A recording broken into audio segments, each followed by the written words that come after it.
அனைத்திந்திய அண்ணா திராவிட முன்னேற்ற கழகத்தின் தலைமையிலான தேசிய ஜனநாயக கூட்டணியுடைய மாபெரும் எழுச்சி கூட்டம், அதாவது மலைக்கோட்டை நகரம் என்று அழைக்கப்படக்கூடிய காவிரி கரையோரம் இருக்கக்கூடிய திருச்சி மாநகரத்தில் அனைத்திந்திய அண்ணா திராவிட முன்னேற்ற கழகத்துடைய பொதுச் செயலாளரும் சட்டமன்ற எதிர்க்கட்சித் தலைவரும் முன்னாள் முதலமைச்சருமான புரட்சித் தமிழர் எடப்பாடி கே பழனிசாமி அவர்களும் பாரத பிரதமர் நரேந்திர மோடி அவர்களும் கூட்டணி கட்சியைச் சேர்ந்த தலைவர்களும் எழுச்சி உரை ஆற்றவிருக்கிறார்கள்.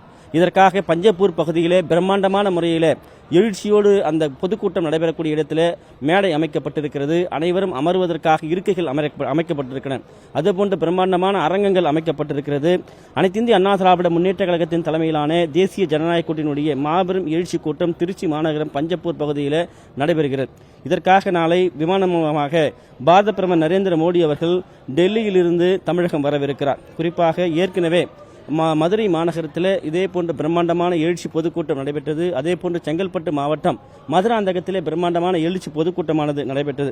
இந்த நிலையில் இன்றைக்கு திருச்சி பஞ்சப்பூர் பகுதியில் நடைபெறக்கூடிய இந்த பிரம்மாண்டமான எழுச்சி பொதுக்கூட்டத்திற்கு ஏற்கனவே உச்சக்கட்ட பாதுகாப்பு திருச்சி மாநகரம் முழுவதும் அளிக்கப்பட்டிருக்கிறது. குறிப்பாக அனைத்திந்திய அண்ணா திராவிட முன்னேற்ற கழகத்துடைய பொதுச் செயலாளருடைய படம், அதாவது மலைக்கோட்டை மாநகரத்தை ஒட்டி இருக்க மலைக்கோட்டை மாநகரத்தினுடைய அந்த புகைப்படத்தோடு அதிமுக பொதுச் செயலாளருடைய புகைப்படமும், அதே போன்று பாரத பிரதமர் நரேந்திர மோடி அவர்களுடைய புகைப்படம் ஸ்ரீரங்கம் கோபுரத்தினுடைய அருகே இருப்பது போன்றும், அதே போன்று அனைத்திந்திய அண்ணா திராவிட முன்னேற்ற கழகத்துடைய நிறுவன தலைவர் பாரத ரத்னா புரட்சித் தலைவர் எம்ஜிஆர், புரட்சித் தலைவி அம்மா, பேரறிஞர் அண்ணா, அதே போன்று கூட்டணி கட்சியில் இருக்கக்கூடிய தலைவர்களுடைய புகைப்படங்கள் என பேனர்கள் என பதாதைகள் என பிரம்மாண்டமான முறையில் இங்கே அமைக்கப்பட்டிருக்கிறது. விமான நிலையத்திலிருந்து பொதுக்கூட்டம் நடைபெறக்கூடிய பகுதிக்கு சாலை மார்க்கமாக பாரத பிரதமர் நரேந்திர மோடி அவர்கள் வரவிருக்கிறார். சரியாக 3:55 மணிக்கு கேரள மாநிலத்தில் இருக்கக்கூடிய கொச்சியில் இருக்கக்கூடிய சர்வதேச விமான நிலையத்திலிருந்து வருகிறார்கள். அங்கிருந்து 5:10 மணிக்கு திருச்சிராப்பள்ளி விமான நிலையம் இறங்குகிறார்.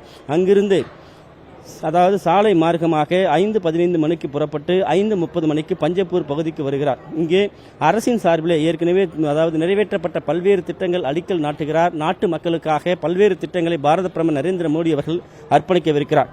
அதாவது இந்த திருச்சியிலே எரிசக்தி நெடுஞ்சாலை மற்றும் கிராம மேம்பாடு துறைகளிலே 5655 கோடி ரூபாய் மதிப்பிலான வளர்ச்சி திட்டங்களுக்கு பாரத பிரதமர் நரேந்திர மோடி அவர்கள் அடிக்கல் நாட்டுகிறார். அதனை திறந்து வைக்கிறார். அதனைத் தொடர்ந்து 5 வழி தடங்களிலே புதிய ரயில் சேவையை துவங்கக்கூடிய பாரத பிரதமர் நரேந்திர மோடி அவர்கள் அதனை துவக்கி வைக்கிறார். குறிப்பாக சென்னையில் இருக்கக்கூடிய மணலில் இந்தியன் ஆயில் கார்ப்பரேஷன் சார்பிலே 1490 கோடி ரூபாய் மதிப்பிலான செலவிலே அமைக்கப்பட்டிருக்கக்கூடிய லூப்ரிகன்ட் கலவை ஆலையை பாரத பிரதமர் நரேந்திர மோடி அவர்கள் நாட்டு மக்களுக்காக அர்ப்பணிக்கவிருக்கிறார். அதே போன்று போக்குவரத்து மற்றும் ஊரக மேம்பாட்டை பொறுத்தவரை பிரதமருடைய கிராமப்புற சாலைகளிலே அந்த திட்டத்தின் கீழ் சுமார் 370 கிலோமீட்டர் தொலைவிற்கு அமைக்கப்பட்டிருக்கக்கூடிய 89 கிராமப்புற சாலைகளை பாரத பிரதமர் நரேந்திர மோடி அவர்கள் திறந்து வைக்கவிருக்கிறார். ரயில்வே துறைகளிலே பயணிகளுடைய வசதிக்காக 2 அமர்வு பாரத் விரைவு ரயில்கள், 2 எக்ஸ்பிரஸ் ரயில்கள், குறிப்பாக தமிழகத்தில் 5 ரயில்கள் சேவைகளை பாரத பிரதமர் நரேந்திர மோடி அவர்கள் துவக்கி வைக்கவிருக்கிறார். குறிப்பாக நெல்லை மங்களூர் எக்ஸ்பிரஸ், அதேபோல் ராமேஸ்வரம் மங்களூர் எக்ஸ்பிரஸ், மயிலாடுதுறை காரைக்குடி ஆகிய பகுதிகளுக்கு செல்லக்கூடிய ரயில், நாகர்கோவில் சாரலப்பள்ளி அம்ரி பாரத் ரயில், அதேபோன்று கோவை தன்பாத் அம்ரி பார் ரயில் உள்ளிட்ட பல்வேறு சேவைகளை பாரத பிரதமர் நரேந்திர மோடி அவர்கள் துவக்கி வைக்கவிருக்கிறார். அதன் பிறகு குறிப்பாக அந்த மேடைக்கு அருகிலேயே பிரம்மாண்டமான முறையிலே அந்த திட்டங்களை துவக்கி வைப்பதற்காக பிரம்மாண்டமான அரங்கங்களும் இருக்கைகளும் அமைக்கப்பட்டிருக்கிறது. அதனுடைய தொடர்ச்சியாக 6:20 மணிக்கு அனைத்திந்திய அண்ணா திராவிட முன்னேற்ற கழகத்தின் தலைமையிலான தேசிய ஜனநாயக கூட்டணியுடைய மாபெரும் எழுச்சி கூட்டத்திலே பாரத பிரதமர் நரேந்திர மோடி, அனைத்திந்திய அண்ணா திராவிட முன்னேற்ற கழகத்துடைய பொதுச் செயலாளர் புரட்சித் தமிழர் எடப்பாடி கே பழனிசாமி அவர்கள், அதே போன்று கூட்டணி கட்சியைச் சேர்ந்த தலைவர்கள் என அனைவருமே இங்கு பங்கேற்று ஒரே மேடையிலே எழுச்சி உரை ஆற்றவிருக்கிறார்கள். இதற்காக பல லட்சக்கணக்கான மக்கள் திருச்சி மாநகரில் குவியவிருக்கிறார்கள். குறிப்பாக திருச்சி மாநகரத்தை பொறுத்தளவிற்கு காவல்துறை கட்டுப்பாட்டிலே முழு கட்டுப்பாட்டில் வந்திருக்கிறது.